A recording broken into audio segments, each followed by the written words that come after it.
अगर आप class 10th या क्लास 12th के स्टूडेंट्स हो या फिर पेरेंट हो तो आपने रिसेंटली ये ज़रूर कहा या सुना होगा कि अरे भाई आज का पेपर तो बहुत टफ था, सीबीएसई ने ऐसा क्यों किया। मैं नहीं बताऊंगा। अभी पूरी कंट्री में सीबीएसई के एग्जाम्स चल रहे हैं, पर स्टूडेंट्स के बीच सबसे ज्यादा चर्चा दो पेपर की ही है।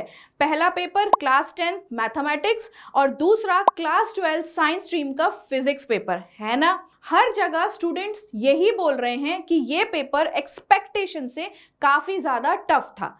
लेकिन यहाँ एक बहुत इंपॉर्टेंट बात है जो ओपनली डिस्कस होनी चाहिए। प्रॉब्लम पेपर टफ होने का बिल्कुल भी नहीं है।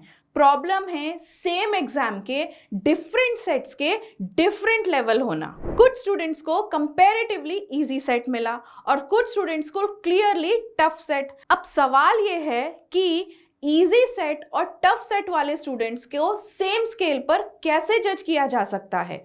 यही पॉइंट बहुत बड़ा मैटर ऑफ कंसर्न बना हुआ है for the students as well as for the parents. तो चलो इसको कामली और लॉजिकली समझते हैं।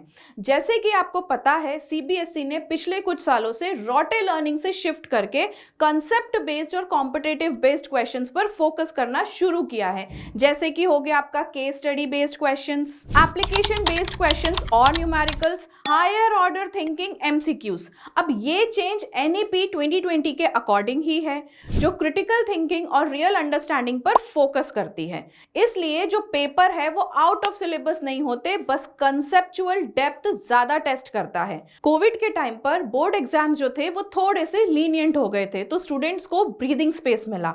अब सीबीएसई प्री पैंडेमिक स्टैंडर्ड्स को वापस लेकर आ रहा है, फेयर इवैल्यूएशन इंश्योर करना चाहता है और इन्फ्लेटेड मार्क्स को अवॉइड करना चाहता है ताकि बोर्ड रिजल्ट्स की जो क्रेडिबिलिटी हो वो मेंटेन रहे। जेई, नीट, सीयूईटी जैसे कॉम्पिटिटिव एग्जाम्स के साथ अलाइनमेंट बने। इसलिए जो पेपर्स हैं इस तरीके से डिजाइन हो रहे हैं जो बिल्ड करेगा analytical ability, time management, competitive exam temperament. But एक जेन्युइन कंसर्न अभी भी अनरिजॉल्व्ड है।